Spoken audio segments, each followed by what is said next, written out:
Very good morning, 8th class. How are you, children? How are your studies going on? I hope you all are studying regularly, lessons sun rahe ho, and also making your notes, completing your work, so that we can check once you are called to school. So keep doing your work regularly.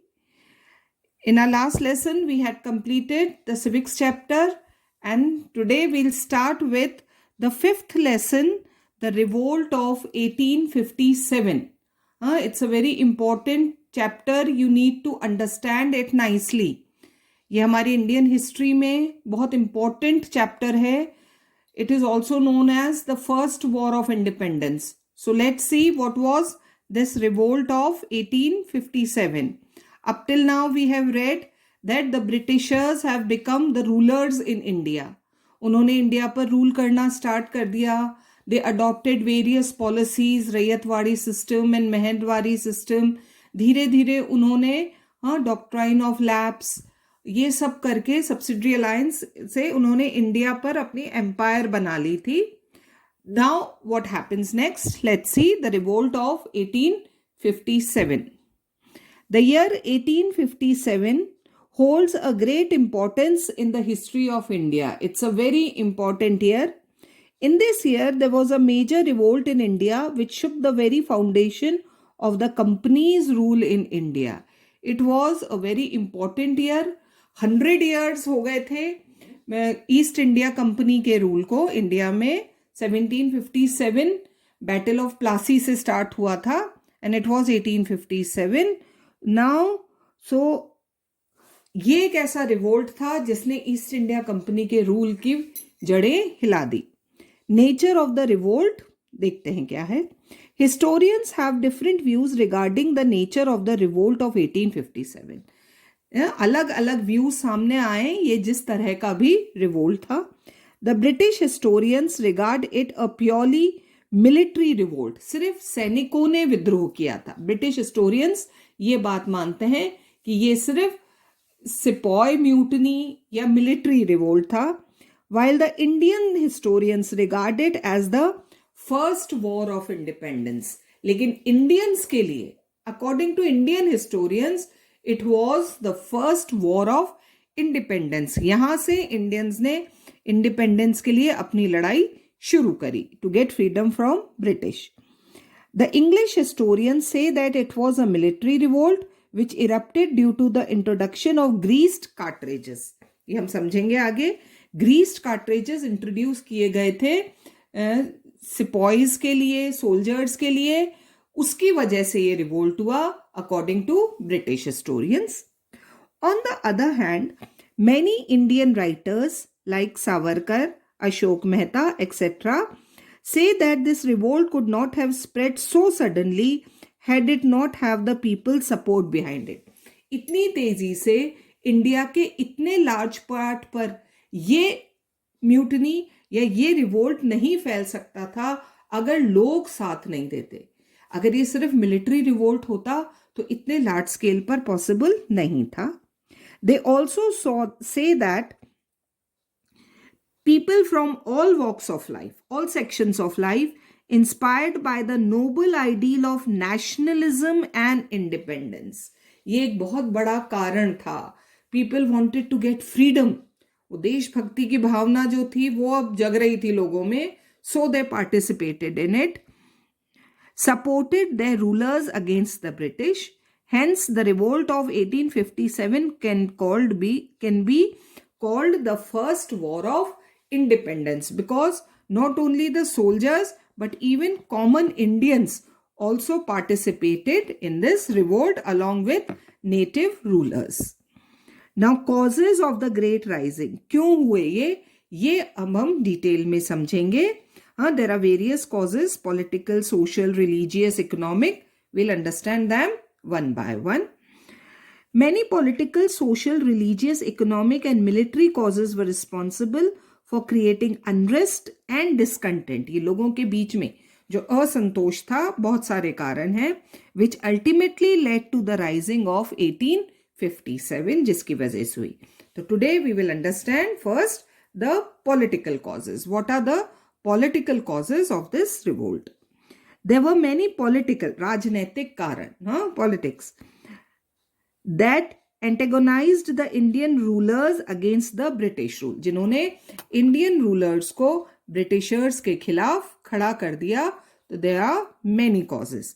पहले हम detail में political causes समझेंगे.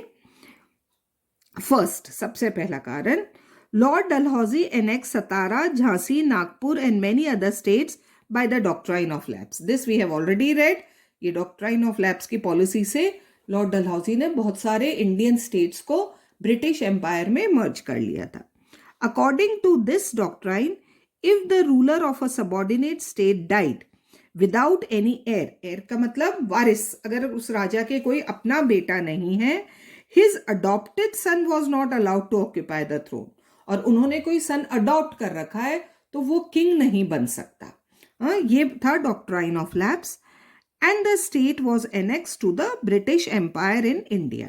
So Nana Sahib, the adopted son of Peshwa Baji Rao II, was not acknowledged as the ruler. तो सबसे पहले ये हुआ कि नाना साहिब को पेशवा बाजी राव सेकंड की जगह रूलर नहीं बनने दिया गया after the death of Peshwa, और उनके स्टेट को ब्रिटिश एम्पायर में मर्ज कर दिया.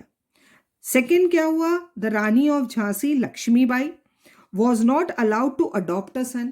उन्हें भी, क्योंकि she didn't have any heir, any child, so she wanted to adopt a son, उसे allow नहीं किया गया. These rulers became the deadly enemies of the English, क्योंकि इंग्लिश ने फिर इनके स्टेट्स को ब्रिटिश एम्पायर में मर्ज कर लिया था. As a result, his policy created bitter feelings of resentment among the Hindus. तो क्योंकि ये पॉलिसी अडॉप्ट कर रहे थे doctrine of lapse Lord Dalhousie, तो धीरे धीरे जो भी नेटिव किंग्स थे जिनके स्टेट्स को ब्रिटिश एम्पायर में मर्ज किया गया था, they became biggest enemies of British empire. उनमें बहुत गुस्सा था. Second reason, political reason, the house of the Mughals was also humbled when the English announced that after the death of Bahadur Shah II, he was the last Mughal emperor. अब Mughals किस लिए नाराज हुए, क्योंकि ब्रिटिशर्स ने क्या announce किया था, that after the death of Bahadur Shah second the Mughals would lose the title of Kings. बस ये आखिरी बादशाह है, इसके बाद कोई बादशाह नहीं बनेगा. एंड हिज सक्सेसर्स, जो भी उनके आगे सक्सेसर्स होंगे, would have to leave the Red Fort. It hurt the sentiments of the Muslims. तो हिंदूज भी नाराज हो गए क्योंकि उनके किंग्स की एम्पायर छीन ली, और मुस्लिम्स भी एंग्री थे क्योंकि मुगल एम्परर को की पोजीशन को खत्म कर दिया गया. Third reason, the annexation of Awadh by Lord Dalhousie threw thousands of noble, gentleman officers and soldiers out of job. जब अवध को ब्रिटिश एम्पायर में मिलाया गया तो वहां के भी बहुत सारे ऑफिसर्स जो थे, नोबल्स, छोटे मोटे किंग्स, सोल्जर्स, वो सब बेकार हो गए, क्योंकि अब अवध पर कौन रूल कर रहा है, British empire. The British provided no alternative employment to them, कोई काम नहीं दिया. It created dissatisfaction among the all the classes of people of Awadh. तो अवध एम्पायर, अवध स्टेट भी ब्रिटिश के अगेंस्ट है. The armies of the annexed states were disbanded, खत्म कर दी गई. व्हाट इज टू डिसबैंड, खत्म करना है ना. सतारा, झांसी, अवध, इन सब की आर्मीज को खत्म कर दिया गया. Thousands of families lost their means of income. These soldiers, they were the only earning members of their families. जब इन soldiers को हटा दिया गया तो no source of income, families के लिए बहुत मुश्किल हो गई. They spread hatred against the English by instigating the people. तो अब वो भी इंग्लिश के खिलाफ हो गए. The policy of annexation, ये जो doctrine of lapse की थी, created panic among the rulers of other states. दूसरे किंग्स भी डर गए इस पॉलिसी की वजह से. And no ruler left safe. सबको लगा भाई एक डॉक्ट्राइन ऑफ लैप्स की तरह और कोई पॉलिसी भी लाई जा सकती है और उनके स्टेट्स पर कब्जा किया जा सकता है. The English had a feeling of superiority and treated the Indians with contempt. बहुत बुरा ट्रीटमेंट करते थे, एरोगेंस, घमंड से इंडियंस को वो लुक डाउन करते थे. And insulted them. The administration was corrupt. British administration and inefficient, सही तरह से रूल नहीं कर पा रहे थे. The British rule had become unbearable and the people wanted to uproot it. Foreign rule, not treating Indians properly. So now the people were very angry with the rule of the company. Remember, अभी तक सिर्फ east India company का rule है, अभी British king का rule नहीं आया है. और company officers, they were very inefficient, corrupt. So people were very angry with them. So they wanted to remove this foreign rule. So these were the political causes. Now we will see what are the social and religious causes. क्या है? The English also began to interfere in the social and religious life. See, East India Company traders, then they became rulers. तो उनकी जिम्मेदारी थी rule करना. But now they started interfering in social and religious matters of Indians. So Indians became angry. The practice of sati was abolished. India में उस समय सती system था कि after the death of husband wife उसी के साथ fire में जो भी फायर होती थी फ्यूनरल की उसमें जलती थी. दिस वॉज सती सिस्टम जिसे इंडिया में बहुत ग्लोरीफाई किया गया था. But the British were against it, तो उन्होंने उसे खत्म किया. Child marriage, infanticide, polygamy means keeping more than one wife were forbidden. इन सारे, देखो अगर अभी हम आज सोचें तो ये प्रैक्टिसेस गलत थी, इन पर बैन लगाना अच्छा काम किया, लेकिन उस समय के लिए वो जो सोसाइटी थी उनके लिए ये इंडियन ट्रेडिशंस में इंटरफेरेंस था. विडो रीमैरिज वाज लीगलाइज्ड, जबकि इंडियन कस्टम्स एंड ट्रेडिशंस के हिसाब से विडो रीमैरिज नहीं हो सकती, लेकिन ब्रिटिश गवर्नमेंट ने अलाउ किया.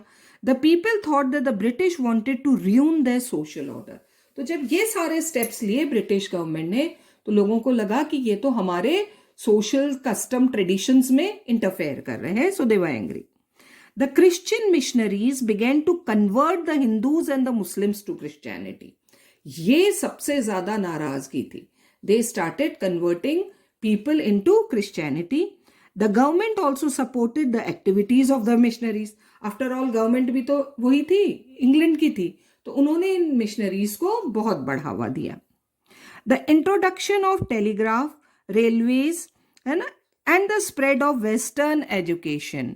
अब जब ब्रिटिशर्स इंडिया आए, they introduced all these things. क्या? Telegraph system, quick communication, railways, quick transport, western education, ये सब उन्होंने इंडिया में भी इंट्रोड्यूस किया.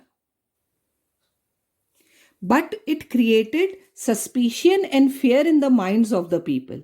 They thought that these things were introduced to propagate Christianity. है ना, ये समझा